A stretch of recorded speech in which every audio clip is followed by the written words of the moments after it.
Les applaudissements et sa première prise de parole en direct sur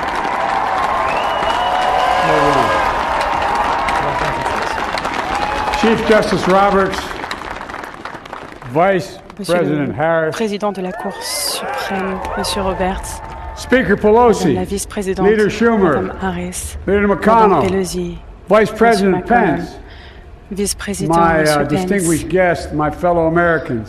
distingués invités, This chers is compatriotes, America's day. c'est le jour This is de democracy's day. l'Amérique. A day of Aujourd'hui, c'est le history jour and de la hope. démocratie, of un jour qui renewal and marque resolve. l'espoir et Through a l'histoire crucible for the d'un ages, America has been renouvellement. tested anew. And Dernièrement, America has l'Amérique a risen été to the challenge. mise à Today, l'épreuve, we mais nous avons celebrate été à the la triumph hauteur. not of a Aujourd'hui, nous candidate, célébrons le triomphe but of a non d'un cause. candidat, The mais d'une cause of cause. democracy. Une cause, la cause de la The people, démocratie. the Le will of peuple, the people has been heard. la And the will détermination of the du people peuple a has été been heeded. entendue. We've learned again Nous avons that appris à democracy is nouveau precious. que la démocratie est Democracy is précieuse. fragile. La démocratie est At fragile. this hour, my friends, À cette heure, democracy has mes amis, prevailed. la démocratie a gagné. La démocratie a triomphé.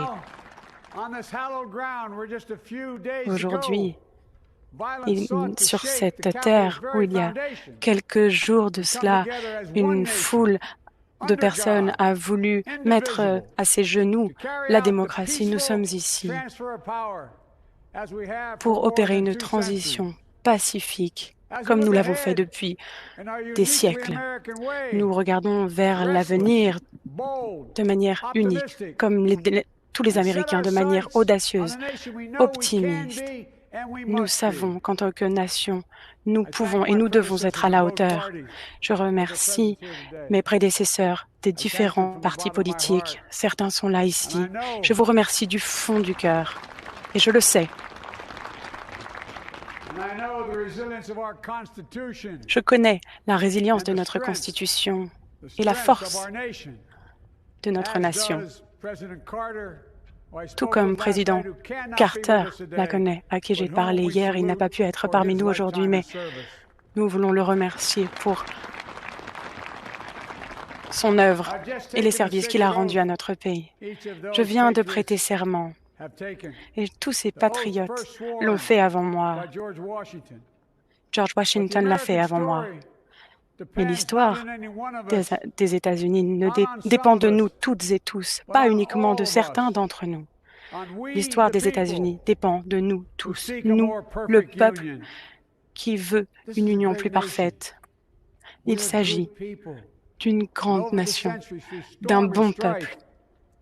Et malgré les tempêtes, en temps de guerre ou de paix, nous avançons, nous venons de loin, mais nous avons encore beaucoup à faire. Nous allons continuer à aller de l'avant. Nous avons beaucoup à faire. Il y a beaucoup de possibilités à l'avenir. Nous avons beaucoup à réparer, beaucoup à restaurer, beaucoup à guérir, mais beaucoup à gagner également. Peu de personnes dans l'histoire de notre nation ont été face à autant de défis, à autant de difficultés que nous le sommes à l'heure actuelle. Un virus sans précédent secoue le pays. En un an, il a emporté plus de vies que la Deuxième Guerre mondiale aux États-Unis. Des milliers de personnes ont perdu leur emploi. Des entreprises ont fermé leurs portes. Nous avons besoin d'une justice sociale. Nous devons continuer à œuvrer pour la justice pour tous. Elle doit triompher à tout prix. La demande de la survie est la demande de la planète. Un appel désespéré. Nous devons nous battre contre le terrorisme interne, contre ceux qui veulent mettre à mal la démocratie. Nous triompherons. Nous allons être à la hauteur de ces défis pour restaurer l'avenir des États-Unis. Et cela requerra bien plus que des mots. Cela requerra ce qui est le plus dur à capter dans une démocratie, à savoir l'unité.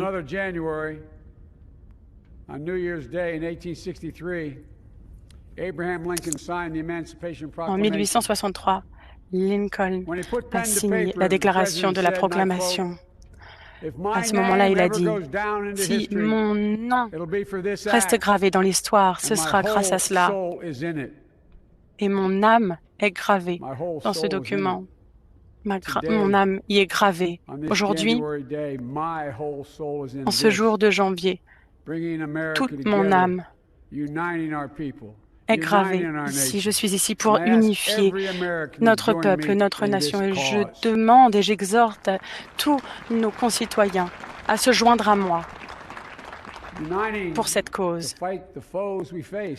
Nous nous unifions pour lutter contre la haine, l'extrémisme, la violence, le désespoir, la maladie, le chômage.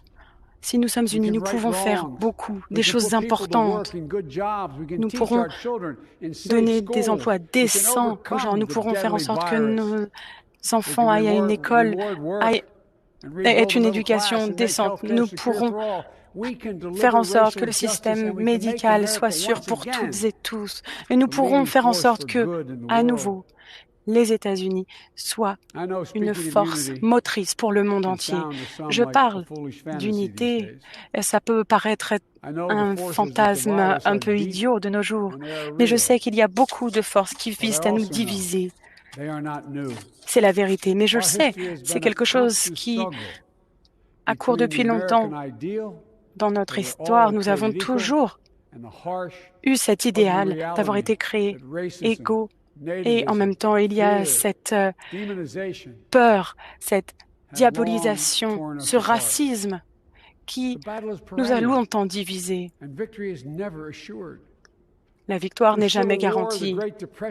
Il y a eu des guerres civiles, les dépressions, le 11 septembre. Il y a eu des sacrifices, mais nous avons toujours eu des anges gardiens qui ont prévalu. Et à chacun de ces moments, nous avons été là. Nous nous sommes réunis pour aller de l'avant. Et c'est exactement ce que nous pouvons faire maintenant. L'histoire, la raison, la foi vont nous guider vers l'unité. Nous devons nous voir non en tant qu'adversaires, mais en tant que voisins. Nous devons nous traiter avec respect et dignité. Nous devons unir nos forces. Arrêter de nous crier dessus. Nous devons faire baisser la température. Sans unité, il n'y aura pas de paix. Il n'y aura que de la haine, aucun progrès, juste une haine et une protestation qui nous épuisera. On ne veut pas du chaos pour notre nation. Il s'agit d'un moment historique. Nous sommes en pleine crise, en proie au défi. Mais aujourd'hui, nous devons être à la hauteur en tant qu'États-Unis. Si nous y arrivons, je vous le garantis, nous n'échouerons pas. Jamais, jamais, jamais, jamais nous n'avons échoué aux États-Unis. Quand nous avons été ensemble. Et donc aujourd'hui, ici, reprenons à zéro tous. Essayons de nous écouter à nouveau les uns les autres, de nous entendre, de nous voir les uns les autres, de nous traiter avec respect. La politique, ça n'est pas obligé que ce soit une tempête, un incendie brûlant. Si on n'est pas d'accord, ça ne veut pas dire qu'on doit partir en guerre contre les uns et les autres. Nous devons rejeter la culture dans laquelle les faits sont manipulés et même fabriqués.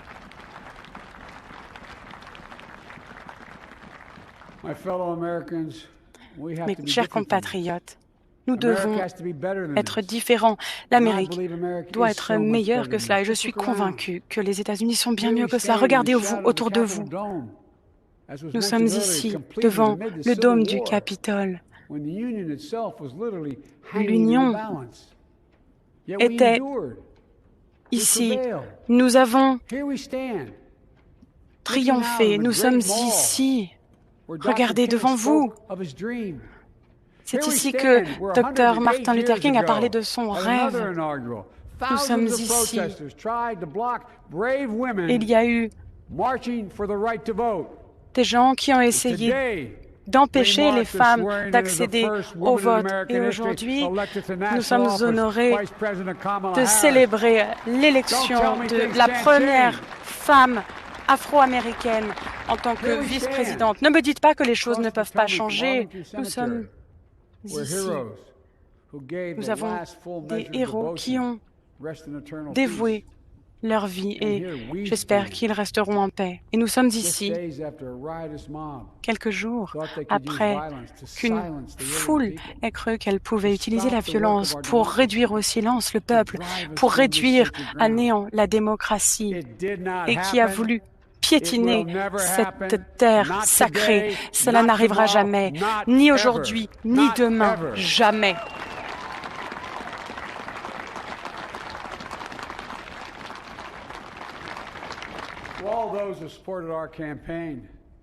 À tous ceux qui ont soutenu notre campagne, cela me rend très humble de voir que vous avez placé votre foi en nous. Pour ceux qui ne nous ont pas soutenus, j'aimerais vous dire cela. Écoutez-moi bien. Écoutez-moi. Écoutez mon cœur. Si vous êtes toujours en désaccord avec moi, ainsi soit-il. C'est ça la démocratie, c'est ça l'Amérique. Le droit de ne pas être d'accord en paix. C'est probablement la plus grande force de ce pays. Écoutez-moi, le désaccord ne doit pas nous amener à la division. Et je m'engage envers vous. Je serai le président de tous les Américains et toutes les Américaines. Je vous le promets, je me battrai aussi bien pour ceux qui ne m'ont pas soutenu que pour ceux qui m'ont soutenu.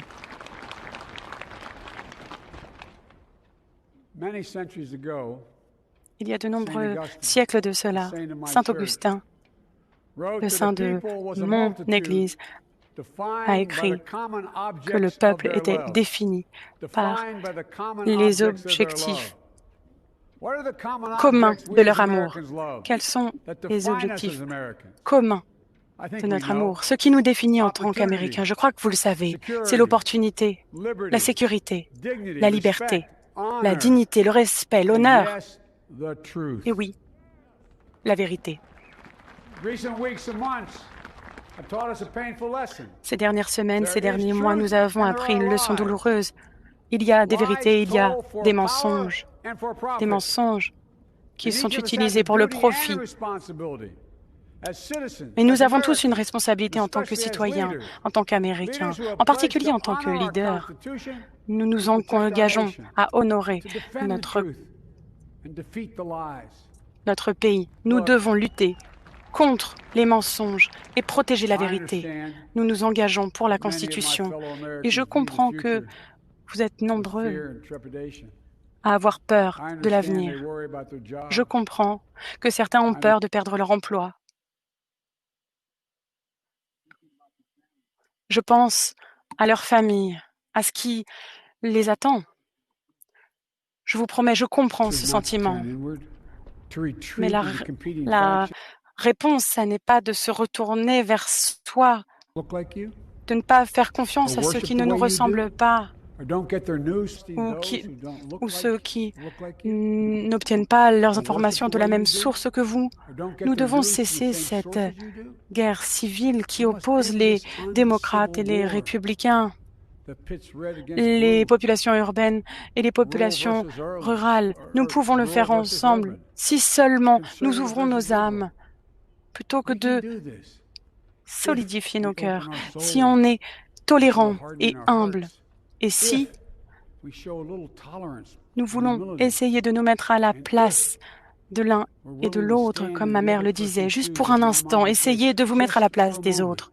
Parce que si on réfléchit à la vie, à notre vie, alors il y aura des jours où si on a besoin qu'une main se tende, et d'autres jours où on pourra tendre la main à quelqu'un d'autre. C'est ce que nous devons pouvoir faire pour les autres.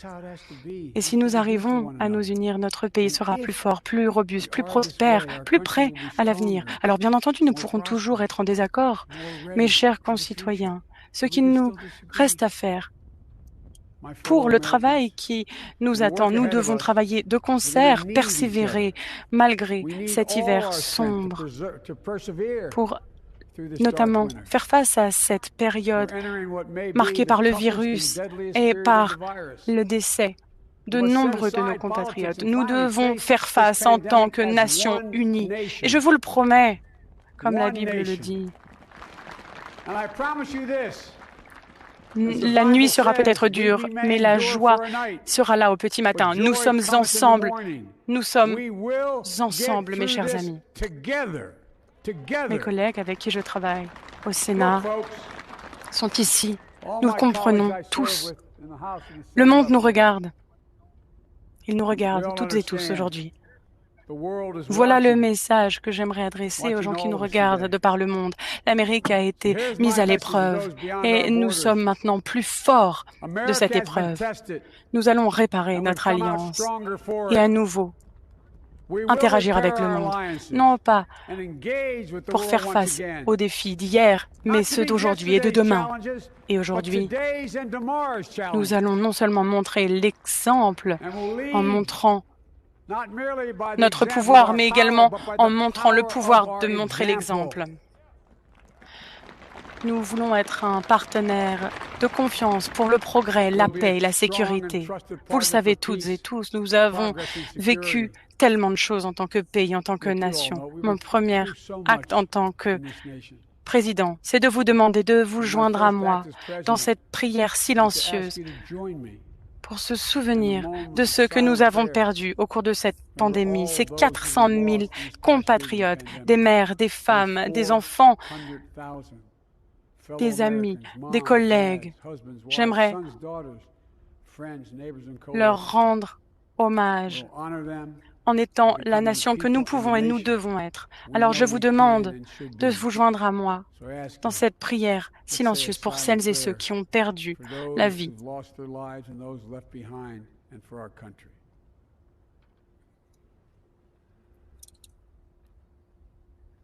Amen. Mes chers amis, nous sommes mis à l'épreuve. Il y a eu une attaque sur la démocratie et sur la vérité. Un virus qui fait rage, des inégalités, un racisme systémique, une crise climatique. Le rôle d'Amérique est devant nous. Nous devons agir. Et aujourd'hui, nous sommes face à ces défis en même temps. Nous avons l'une des plus grandes responsabilités jamais eues auparavant. Nous allons soit nous unifier pour être à la hauteur, soit non. Il y a tellement à faire. Je vous le promets. Nous serons jugés, vous et moi, sur la manière dont nous arrivons à résoudre ces crises en chaîne. Est-ce que nous serons à la hauteur? Est-ce que nous gérerons cette époque difficile? Est-ce que nous allons remplir nos obligations et rendre un monde meilleur pour nos enfants? Je suis convaincu que nous le devons, et vous aussi, et je suis convaincu que nous le pouvons. Nous allons écrire le nouveau chapitre dans l'histoire des États-Unis d'Amérique, une histoire qui peut paraître ressemblante à une chanson que j'aime beaucoup, à savoir l'hymne américain. Il y a d'ailleurs dans cet hymne américain un couplet qui m'est cher, qui parle de nos enfants et de notre héritage. Dites-moi dans mon cœur, lorsque mes jours seront comptés, Amérique, j'ai donné tout ce que j'avais à ce pays. Travaillons ensemble pour restaurer l'histoire de notre grande nation. Si nous arrivons à nous unir, alors, lorsque nos jours seront comptés, nos enfants et les enfants de nos enfants nous diront qu'on a fait de notre mieux, que nous avons guéri une terre divisée, que nous avons réussi. Je terminerai aujourd'hui par prêter serment à nouveau devant vous, devant Dieu. Je serai avec vous, je défendrai la Constitution Je vous le promets, je défendrai notre démocratie, je défendrai l'Amérique et je donnerai tout à tous et à tous. Je ne penserai pas au pouvoir, mais aux possibilités. Je ne penserai pas à l'intérêt privé, mais plutôt au bien commun. Ensemble, nous devons restaurer l'espoir, non la peur, l'unité et non la division. Nous devons faire prévaloir la décence, le respect, la bonté. Faisons en sorte que ce soit l'histoire qui nous guide, l'histoire qui nous inspire et l'histoire qui fait en sorte que nous soyons à la hauteur de cette époque. La justice, l'espoir ne doivent pas mourir alors que nous sommes au pouvoir. Nous devons au contraire les faire prospérer, ces valeurs. Nous devons parler au monde. Voilà ce que nous devons faire prévaloir, ces valeurs, et avec détermination, nous allons œuvrer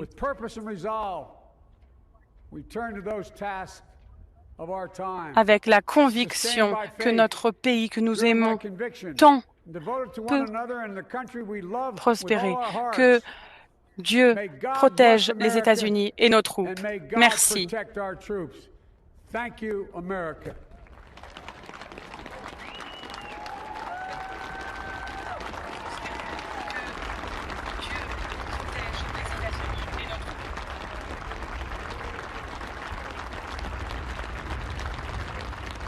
Entendre donc à l'instant le premier discours en tant que président.